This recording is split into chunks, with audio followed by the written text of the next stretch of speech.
I mean, will these routes accept GET requests, POST requests, PUT, delete? What kind of request methods are allowed? The answer is all of them.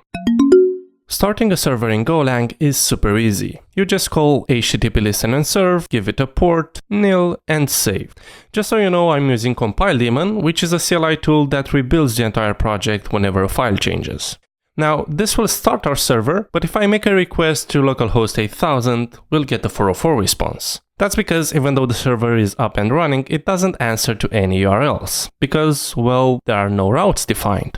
To define routes, we'll need a router instance, or a MUX as it's called in the Go community. To create a MUX instance, we'll call http new serve MUX. To make our server use the MUX instance, we'll pass it as the second argument of the listen and serve function. But we still haven't defined any routes. One way to define a route is by calling MUX handlefunc. This takes in a pattern that represents the path we want to have and the handler function.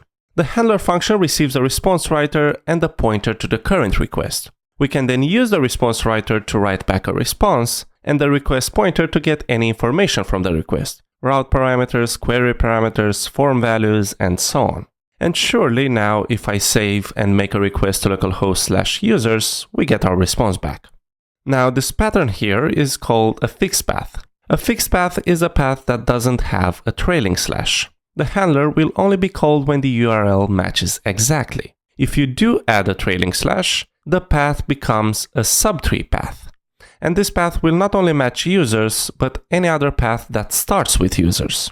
So if I make a request to /users, we get users response, but if I add a trailing slash, we hit the subtree path. Same if I add any other number of segments. The subtree path will be the one we hit.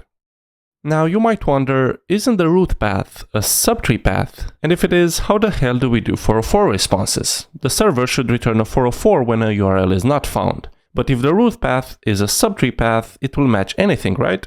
Well, yes. If I save and go to localhost, I get root. And if I do any other path, I get root again. The solution I found for this is a bit silly, but it works. We can go to the handler, check if the request URL path is not equal to slash, then do http not found and return. Let's test again, and root works, but if I try something else, we get a 404 response, which is what we wanted. Again, a bit silly, but it works. Dynamic paths are paths that accept parameters. To turn a segment into a parameter, wrap it within braces. But the question I might have now is, if users is a subtree path which matches any URL starting with users, and users ID is a dynamic path, which one will resolve users/1? The answer is, the more specific path wins. So users/1 will resolve the dynamic path, but if I do users/1/something, it will resolve the subtree path. Again, the more specific path wins. If I add user/John, which is super specific, save, and go to user/John, the more specific path will be resolved. One thing we haven't covered is request methods. I mean, will these routes accept GET requests, POST requests, PUT, delete? What kind of request methods are allowed? The answer is all of them. If I make a POST request to /users, it will be accepted. PUT will work, delete will work, anything. To narrow it down to a specific type of request, you can prepend the method before the route pattern.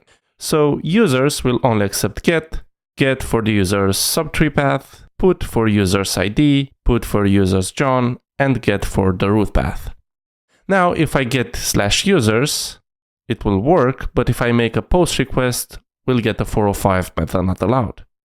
For users/1, if we do a PUT request, it will work, but if we try a POST, we'll get a 405. So to narrow down the type of request, prepend the method before the route path. Finally, to access query parameters, call request URL query and then get, to which you'll pass the name of the query parameter. I'll go to users page 1 and we'll see 1 in the response. To access route parameters, you can do request path value and give it the name of the parameter. I'll go to user/1 and we'll see ID 1 in the response. Optional parameters are not a thing, but you can kind of do it. If I go here and add 3 dots, This means match every segment after users as the ID parameter, which means I can use string split, give it the ID parameter, slash, and then grab the first item from the slice. Then if I make a put request to user/1, we get ID of 1. If I remove the 1, we don't get anything. A bit weird, but hey, it works. If you enjoyed this video, don't forget to like it, share it, subscribe, click the bell button, comment, all that good stuff. Bye!